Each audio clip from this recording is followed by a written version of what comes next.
আজ 25শে মার্চ স্বাধীনতার ঘোষণা নিয়ে আগে থেকেই একটি বিতর্ক তৈরি করেছিল কোনো স্বার্থান্বেষী মহল। সাম্প্রতিককালে আবার শুরু হয়েছে মেজর জিয়ার উই রিভল্ট এবং অষ্টম ইস্ট বেঙ্গল রেজিমেন্ট নিয়ে যে বিদ্রোহ করেছিলেন সেই সম্পর্কে।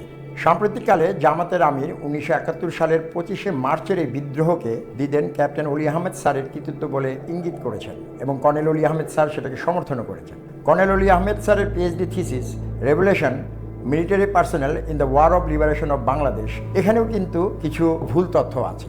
অষ্টম ইস্ট বেঙ্গল রাস্তায় ব্যারিকেড সরানোর কাজে ব্যস্ত, ইয়াহিয়া মুজিব আলোচনা ব্যর্থ হওয়ার খবর ছড়িয়ে গেছে সবখানে, সবারই উৎকণ্ঠা এরপর কি হবে। কিন্তু আশ্চর্যজনকভাবে রাত 11:30টায় লেফটেন্যান্ট কর্নেল জানজুয়া নেভির 6 জন সোলজার সহ একটি ট্রাক নিয়ে আসেন এবং মেজর জিয়াকে পাকিস্তানি অফিসার লেফটেন্যান্ট আজম সহ সেই ট্রাকে তুলে দেন। ম্যান অফ ডেস্টিনি জিয়া সব বুঝেও পোর্টের দিকে যাত্রা করেন। ফরিদকর্মা ও চৌকস ক্যাপ্টেন অলি সঙ্গে সঙ্গে ক্যাপ্টেন খালেকুজ্জামানকে পাঠান মেজর জিয়াকে ফেরত আনতে। ব্যারিকেড সরিয়ে মেজর জিয়াও খুব বেশি দূর যেতে পারেননি বলে ক্যাপ্টেন খালেকুজ্জামান তাকে দেওয়ানহাট বা আগ্রাবাদে পেয়ে যান। ক্যাপ্টেন খালেকুজ্জামান তাকে একটু আলাদা করে নিয়ে ঢাকা কিলিংয়ের খবর দেন। এই খবর শুনে মেজর জিয়া আধা মিনিটের মতো ভাবেন এবং তারপর বলেন, দেন উই রিভল্ট। এই সিদ্ধান্তটি ছিল যুগান্তকারী।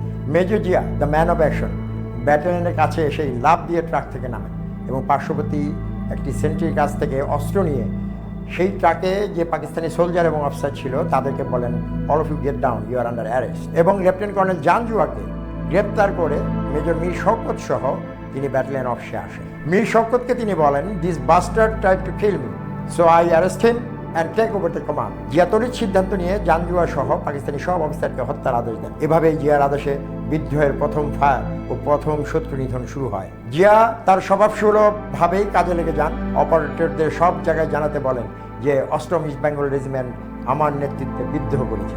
রাত তখন 3টা। Captain Oli Ahmed battalion parade ready করে জিয়ার কাছে হস্তান্তর করেন। মেজর মীর শওকত আলী পুরো পরিস্থিতি ব্রিফ করেন।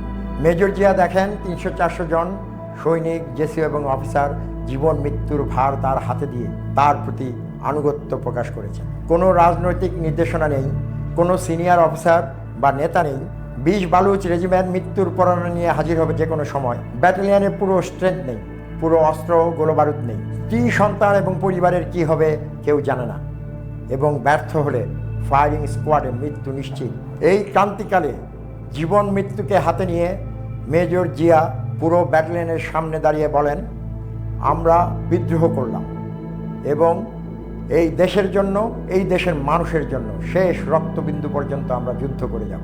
কর্নেল অলি আহমেদ স্যার তার রিসার্চ পেপারে 2 জায়গায় লিখেছেন, captain Oli organise the revolt, major Zia declare the independence. এবং মেজর জিয়াও ক্যাপ্টেন অলি আহমেদ স্যারের এসিআরে এটা লিখে দিয়েছেন যে এই ক্যাপ্টেন বা এই অফিসার বিদ্রোহ সংগঠনে সবচেয়ে কার্যকরী ভূমিকা রাখেন। সংগঠন ও নেতৃত্ব দেওয়া কিন্তু এক নয়। স্টাফ অফিসার হিসেবে সংগঠন করেছে, বাট এই বিদ্রোহের নেতৃত্ব এবং এই বিদ্রোহের দায়িত্ব কিন্তু মেজর জিয়া ডিক্লারেশনের মাধ্যমে নিজে নিয়েছে। রেজিমেন্ট চলে সুনির্দিষ্ট কমান্ড ডিরেক্টিভস, কমান্ডিং অফিসারের আদেশ। কমান্ডিং অফিসার যদি না থাকে তাহলে টুয়াইসি এখানে মেজর জিয়া তার আদেশে চলবে।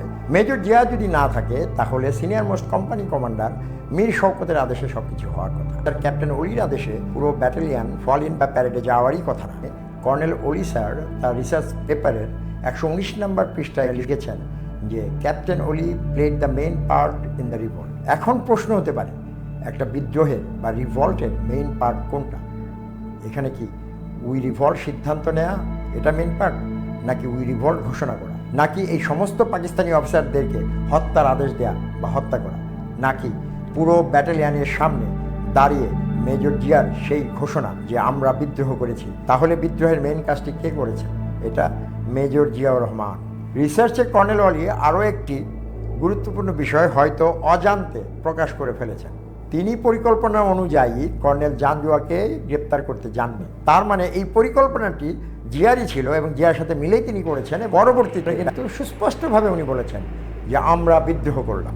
মেজর জিয়া অষ্টম ইস্ট বেঙ্গল নিয়ে 25শে মার্চ রাতে বিদ্রোহ করেছিলেন। তিনি আবির্ভূত হয়েছিলেন জাতির ত্রাণকর্তা হিসেবে সেই ভয়ঙ্কর ক্রান্তিকালে।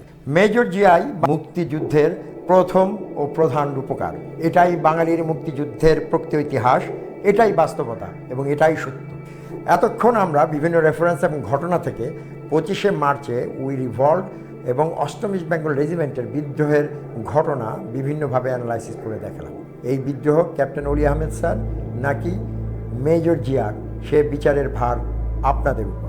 ধন্যবাদ।